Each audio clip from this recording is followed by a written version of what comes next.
पर किसानों द्वारा ट्रैक्टर रैली निकालने वाले मसले पर सुप्रीम कोर्ट में सुनवाई हुई। सर्वोच्च अदालत ने इस विवाद में दखल देने से इनकार किया है और कहा है कि दिल्ली पुलिस ही इस पर इजाजत दे सकती है। इसके अलावा सुप्रीम कोर्ट द्वारा लगातार कमेटी पर उठ रहे सवालों पर नाराजगी जताई गई। चीफ जस्टिस ने सुनवाई के दौरान कहा कि हम ट्रैक्टर रैली को लेकर कोई फैसला नहीं सुनाएंगे। कोर्ट किसी रैली को रोके ये बिल्कुल ठीक नहीं है। ऐसे में दिल्ली पुलिस को ही इस पर फैसला लेना चाहिए।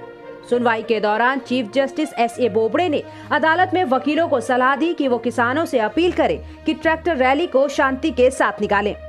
ट्रैक्टर रैली को लेकर ही किसान नेता राकेश टिकैत ने कहा है कि हम दिल्ली में ट्रैक्टर रैली निकाल कर रहेंगे, हमें कौन रोकेगा। सुप्रीम कोर्ट की आप भाषा नहीं समझे। उन्होंने कहा कि दिल्ली पुलिस उनकी व्यवस्था करे जहाँ कोई चलेगी। किसान आओगा, बहुत प्यार से आओगा, ट्रैक्टर चलाओगा चमचमाती सड़कों पर, ना कोई खड्डा है ना कुछ है। सरकार क्या कोई एडवाइज कमेटी के मेंबर है तो जनता आ रही वो अपने आप कर लेगी। आने का हमें कमेटी क्या रिजल्ट देगी वो भी पता है। कमेटी जो सुप्रीम वो जो कानून है उनको बढ़िया बताओगी, 10 लोगों के नाम लिखेगी, कानून बढ़िया बताओगी। अब 2 महीने की जरूरत ही नहीं। ट्रैक्टर मार्च रुक लग रहा किसी से, ट्रैक्टर मार्च रोकेगी, कौन रोकेगा ट्रैक्टर मार्च को? अरे पुलिस रोक रही है। पुलिस तो तिरंगा झंडा लेकर ट्रैक्टर को ऐसे सलूट करेगी सबको। क्यों नहीं होता? गणतंत्र दिवस को, देश को गणतंत्र दिवस मनाने का अधिकार है। किसी के बाप की जागीर है गणतंत्र दिवस? ये गणतंत्र दिवस हिंदुस्तान का किसान मनाएगा। दुनिया की सबसे बड़ी परेड बनेगी, कौन रोकेगा हिंदुस्तान के किसानों? किसान आओगे यहाँ पे दिल्ली में। दिल्ली खबरदार, जो ट्रैक्टर को रोका उसका इलाज भर देगा। जो ट्रैक्टर को रोकेगा उसके बक्कल तार दिए जाएंगे। अगर ट्रैक्टर को रोका किसी ने, कौन रोकेगा ट्रैक्टर को? कोई रोका ट्रैक्टर। वहीं कमेटी को लेकर उठ रहे विवाद पर चीफ जस्टिस ने सख्त टिप्पणी की है। अदालत ने कहा है कि कमेटी में जो लोग शामिल हैं वो अपने क्षेत्र में एक्सपर्ट हैं। जो उनकी आलोचना कर रहे हैं उनके पास वो क्षमता नहीं है। क्या आप उन पर आरोप लगा रहे हैं? चीफ जस्टिस ने टिप्पणी करते हुए कहा कि क्या कोई वकील आपकी राय जानकारी मिलने के बाद बदलता है? जब तक कोई ठोस विषय सामने नहीं रखा जाता तब तक ये बर्दाश्त नहीं होगा। कमेटी को अभी किसी भी तरह की कोई शक्ति नहीं मिली है, बल्कि राय देने के लिए रखा गया है। हालांकि अदालत ने अभी इस याचिका पर भी नोटिस जारी कर दिया है और कहा है कि अटॉर्नी जनरल को इस पर जवाब देना चाहिए। केंद्र सरकार ने अब शहीदों के सम्मान में एक और फैसला लिया है।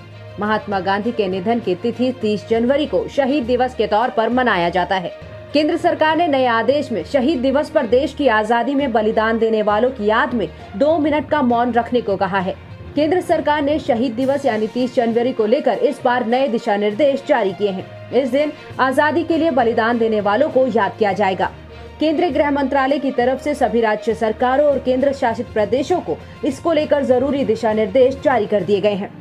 इस नए आदेश में देश की आजादी में बलिदान देने वालों की याद में सुबह 11 बजे से 2 मिनट का मौन रखने को कहा गया है। इसके साथ साथ पूरे देश में उन 2 मिनट के लिए कोई कामकाज या आवाजाही नहीं होगी, यानी उस दौरान पूरा देश थम जाएगा।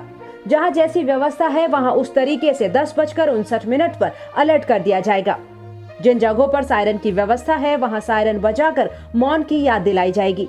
कुछ जगहों पर आर्मी गन से फायर करके संदेश दिया जाएगा। आदेश में कहा गया है कि पहले मौन के दौरान कुछ दफ्तरों में कामकाज चलता रहता था, पर अब इसको सख्ती से लागू करने का आदेश जारी किया गया है।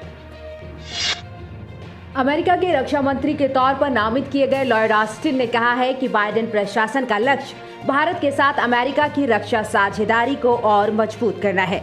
ऑस्टिन ने पद की शपथ लेने से पहले ही पाकिस्तान को आतंकवाद को लेकर सख्त संदेश दे दिया। ऑस्टिन ने सीनेट आर्म सर्विसेज कमेटी के सामने कहा कि वो पाकिस्तान से कहेंगे कि वो हिंसक चरमपंथी संगठनों और आतंकवादियों को अपनी जमीन का इस्तेमाल न करने दे। उन्होंने पाकिस्तान के आतंकवादी संगठनों के खिलाफ कार्रवाई न करने को लेकर भी असंतोष जाहिर किया। ऑस्टिन ने कहा कि भारत विरोधी आतंकी संगठनों लश्कर-ए-तैयबा और जैश-ए-मोहम्मद के खिलाफ पाकिस्तान की कार्रवाई अधूरी है। उन्होंने कहा कि साल 2019 में पुलवामा हमले के बाद से आतंकी हमलों में बढ़ोतरी की एक वजह ये भी है कि पाकिस्तान बहुत सहयोग नहीं कर रहा। वहीं चीन को लेकर जनरल लॉयड ऑस्टिन ने कहा कि चीन पहले से ही इलाकों में मनमानी कर रहा है और अब वो पूरी दुनिया पर अपना प्रभुत्व जमाना चाहता है। उन्होंने एशिया और दुनिया भर में चीन की दादागिरी वाली गतिविधियों का भी जिक्र किया।